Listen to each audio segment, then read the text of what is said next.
In a shocking revelation that feels like a Netflix expose, Usher has finally unveiled dark secrets connecting Diddy, Sha, Hams, and Justin Bieber.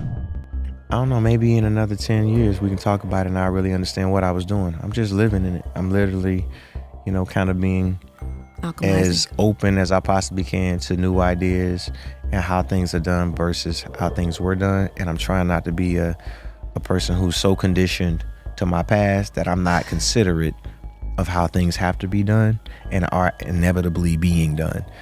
Mystique is something that is good and bad. Because what I do struggle with now is the fact that I don't feel comfortable doing these kinds of interviews and talking because I don't really know the nature of where it's gonna go. But I fuck with you, so I was like, I'm gonna come sit down with you and we're gonna have a real conversation.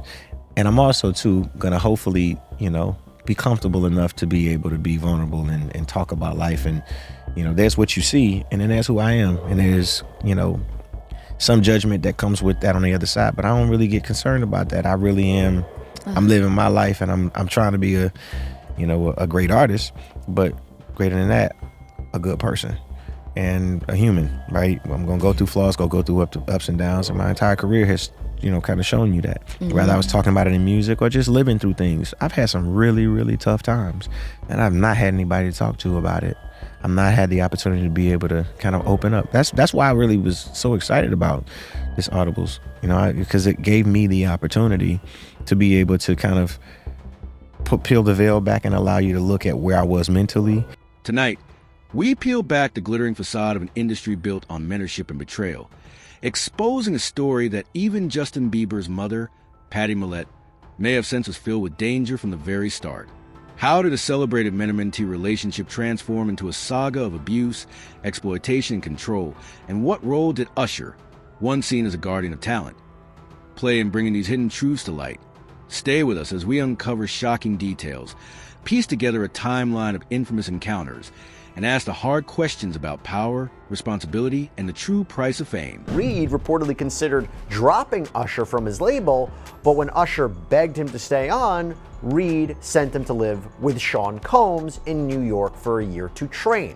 And at the time, Combs, who was then known as Puff Daddy, we believe was in his 20s, there were these apparent training sessions. And these training sessions were known as Puffy Flavor Camp. Now, through the years, Usher has spoken about this time in his life with Combs. For example, in 2004, Usher told Rolling Stone that Combs introduced him to essentially sex. He said, quote, "Sex is so hot in the industry, man. There was always girls around. You'd open a door and see somebody doing it or several people in a room having an orgy. You never knew what was going to happen." On the Howard Stern Show in 2016, Usher talked about his time with Combs too, saying there was definitely a lot of wild partying, but he doesn't think he was really able to understand what all was going on. And when Howard Stern asked him, would you send your own kids to something like Puffy Flavor Camp, this is what he had to say. What a life. Yeah, it's pretty crazy. 14 years old. You're a dad now. Would you ever send your kid to Puffy Camp? Hell no. See? Usher also spoke with People magazine back in February, saying some of the most valuable lessons I could ever learn as an entrepreneur were picked up when I spent that time in New York with him. This unwavering desire to create and make certain that your creative ideas are executed. Now, Justin, like I just said, is in the headlines a bit. There's some people who are saying he's really having a tough time these days. He's having maybe even a breakdown. They see it, they see some different behavior from him. What do you say? It's crazy the timing of all this because we've had these shows booked, for a couple of weeks for me to come on here and talk about Crescendo. Yeah. And, we couldn't have predicted all this stuff that just happened in the media. So, I really don't know what to say. Are you worried about him at all? I think moms always worry about their children. Any extra worry now that he's 19 and people are, he's kind of out of the nest a little bit? Any extra worry? Letting go, it's difficult. So I think that there's always an element of extra worry from parents that when they have to sort of let go a little bit. I mean, because the thing I always wonder about is like, when you're 19, does your mom supposed to still dictate your friends? Like, do you worry about who he hangs with? Do you like sort of say to him like, I don't want you hanging with this person or that person? You don't have to tell me who. I don't need to know who. I'm not going to pry too much. But unless you really want to tell me. But yeah, no, I mean, I try. Of course, I have talks with him. Of course, I have conversations with him about all that kind of stuff. But, you know, as his mom, the rules have changed now that he's. You're a little more hands off. 19. Well, I wouldn't say that. I think it's just Once a titan of the music industry, Diddy built an empire that promised stardom and success. But beneath the surface lurked a dark undercurrent of abuse. Allegations have swirled for years, ranging from claims of rape and sex trafficking to forced prostitution. Now, new revelations compel us to revisit his notorious past. Insiders recall a time when a young Justin Bieber, barely 15, spent 48 wild hours at Diddy's mansion, a period once celebrated as a rite of passage, but now shrouded in accusations of exploitation and predatory behavior no teenager should have ever endured. Remember, we are quickly approaching Combs' May 5th trial date, believe it or not. Unbelievable. I didn't think that was going to happen. And remember, this is a trial where he will face charges of racketeering conspiracy, sex trafficking by force, fraud, or coercion, transportation to engage in prostitution. That's an important charge we'll talk about in a minute. But in anticipation of that hearing Friday, here are some things that you should know, maybe what we can expect. We don't know for sure, but this is possible what is going to be addressed on Friday. Now, first up, we believe that Sean Combs is going to be officially arraigned on the second superseding indictment at this conference. Now, most likely he will be advised of his rights, the charges, most likely will enter a plea. And what is the most significant difference in this new indictment that was filed against him last week on March 6th is really one paragraph. I'm actually going to read you right now part of the government's letter to the court that was filed in conjunction with this superseding indictment, and it reads as follows. The S2 indictment contains no new charged offenses, but includes additional allegations related to the racketeering conspiracy charged in count 1. Specifically, the S2 indictment contains additional allegations as to the means and methods of the racketeering enterprise related to forced labor. In the book, Porter allegedly recounts discovering and making copies of the sex tapes that Diddy made of himself having sex with young boys that he was managing, including an alleged tape involving an 18-year-old pop star who went on to become a household name. Porter alleges that when she discovered those videotapes of Sean and his sexual encounters in the bedroom in this vault, she made copies of them as protection for herself. Realized that this is a very dangerous situation. I'm going to make copies for protection for myself, and included it as a part of her plan to leave him. But the memoir says that when she watched back the tapes, she was so shocked because there were things, quote, some of the tapes had things I would have never expected. The gay parties are one thing, but the young boys, like the 2 hip hop stars formerly managed by Diddy and the then 18-year-old pop star, I would have never known. The book publisher is claiming that it was the friends that gave him this thumbnail, the friends that provided this memoir. The friends also provided copies of these alleged sex tapes so that he knew that it was legitimate. And the final entry of the memoir from Kim Porter, before she mysteriously got pneumonia and didn't survive it as a 47-year-old, is her dramatically telling her friends, quote, he got me, and then calling 911. Within this labyrinth of power and influence, Usher emerged as both a mentor and a witness. Having briefly grown up in Diddy's world himself, he gained a unique vantage point, seeing firsthand how the glitzy facade of the music industry concealed shocking abuses behind closed doors. Former associate Freddie P has been especially candid, asserting that the conditions Bieber faced were far from the nurturing guidance he was promised. According to Freddie, the young artist was thrust into an environment where inappropriate behavior was not only present but normalized, leaving him vulnerable to manipulation and control. So I heard it last night, and it was something about they say he was standing at a table. They say the shirt that he wore to the VMA say something about God is great, but in the video they got pictures of him standing in the background while a woman is being sexually pleased, but she under the influence, and they say it's white substance on her nose. You can clearly see that. And they saying in another video, they have him and an A-list, a young male, having sex. And it was an alleged allegations that it was being a tape was being shopped around with him and a young male. I'm not accusing nobody, but if you look at the way Justin Bieber look at Puffy, he hates that nigga. He hates that nigga. That man's face ain't just dropped soon as he wanted to go get a wife. That man's whole fucking face, that's some medical. That man young and healthy, man. But he know, he terrified. You remember when I said a lot of people happy you locked up right now, Puff?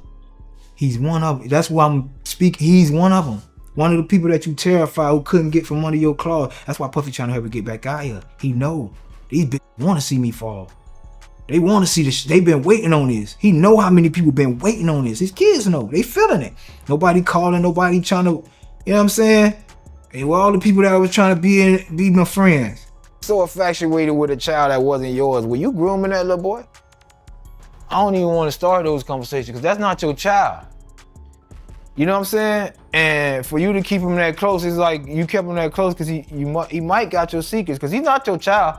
So if he's not your child and you that type of person with that type of character, you don't mind actually doing it to him when he finally reaches a certain age because he's not yours.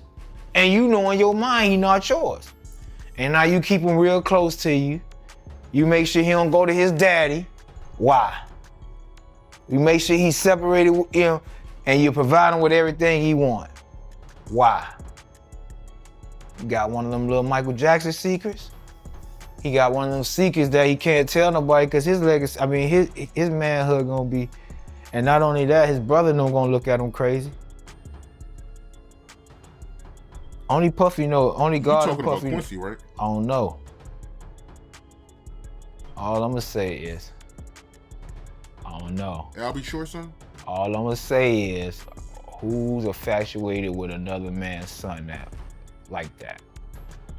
Like you guess that seemed like grooming to me. I got, oh, that's his daughter's brothers. Get the fuck out of here, huh?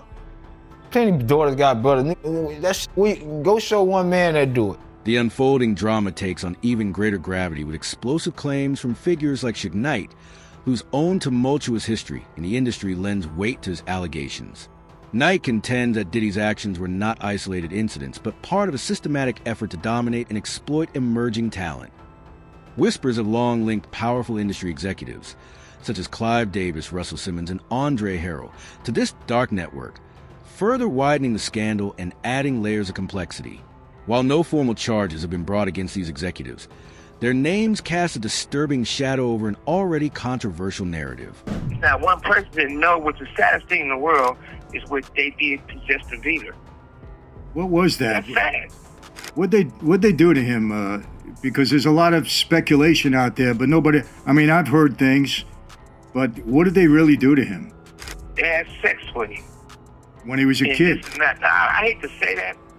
I hate to say that because I really like Justin Bieber. I feel bad for Justin Bieber. And this wouldn't have happened if Justin Bieber came from a wealthy family. Justin Bieber pretty much came from a poor family, but the young man was so talented, and he could have been bigger than Michael Jackson. But the depression of the drugs and the stuff he allowed these grown men to do to this little boy is unhealthy and it's fucked up. No grown men supposed to be getting high and doing drugs and drinking with a kid. Hey, Suge, you know, Justin Bieber has been getting this out in different ways. You know, you could see it in his music and just what he's been trying to say without saying it. So, I mean, I think everybody knows what you just stated to be true. I mean, you had grown men would take Justin Bieber.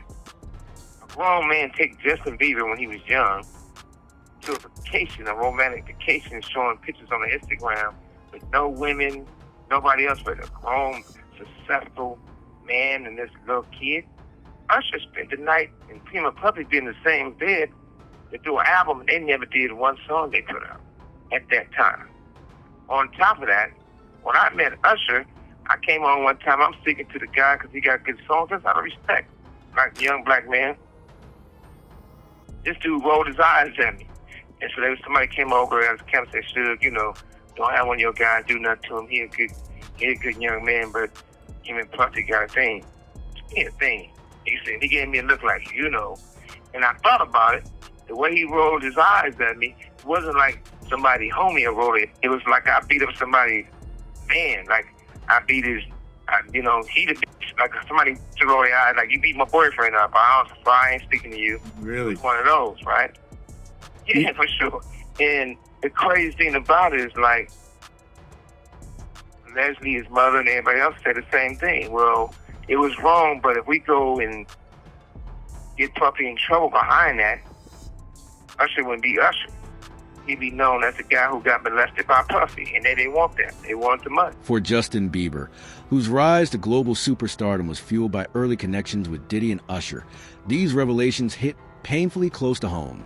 What was once portrayed as a golden opportunity now appears tainted by a legacy of abuse, A.S. Diddy's legal battles intensify, and the industry scrambles to contain the fallout. Bieber has been quietly urged to distance himself from the scandal.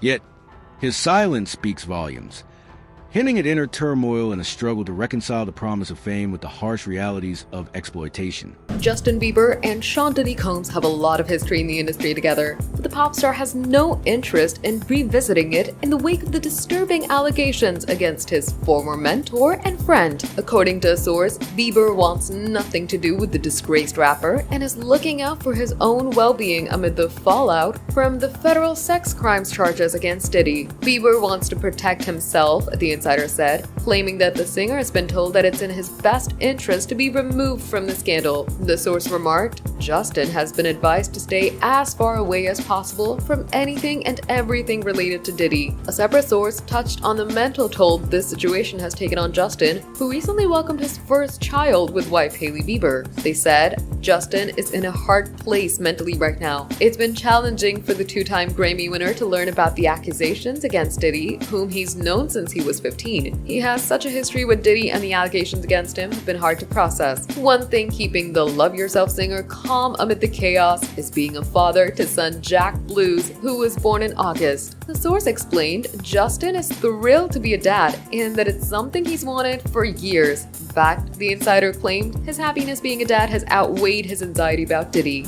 Amidst this whirlwind of accusations, the role of Justin Bieber's mother, Patty Millett, looms large. Her journey, marked by early hardships and the weight of impossible choices, adds a poignant layer to the unfolding scandal.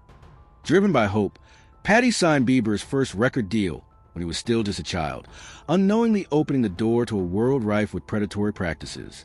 Now, critics question whether, despite her best intentions, she may have sensed that the industry's seductive promises carried a hidden and devastating cost. You know, when you're in this industry and you can't believe most of what you read. Right, a lot of it's made up, isn't it? It's ridiculous. Yeah, it's tough, but you know, he's held his head high and handled some situations really well. Justin Bieber's mother, Patty Millett, has recently faced criticism for allowing her son to party with Sean Diddy Combs during his teens. A source close to Justin spilled to the Daily Mail, the singer should never have been allowed to party with Diddy or anyone else when he was a teen. The source claimed Justin was thrown to the wolves by his mother and father, Jeremy Bieber, who split with Patty a few months after the singer's birth. However, another insider noted there is no evidence to suggest Justin's parents knew about Diddy's alleged criminal activity at the time. Being a teen parent was one of the hardest things that I ever had to do. And I remember recently going back to visit the pregnancy home that I lived at the whole time that I was pregnant with my son. And seeing the girls, and they just had so many questions. And one of the questions was, how am I going to do this? What do I have to offer? You know, they didn't have anything. And I remember saying, you have love. You look at all these different countries all over the world where they have nothing, and they are some of the happiest people in the world. You know, you have some families that have everything, and they have some of the most miserable kids in the world because they don't value love as the most important thing. And so I think that's really important, is to really encourage teens to really love their kids and know that that's enough.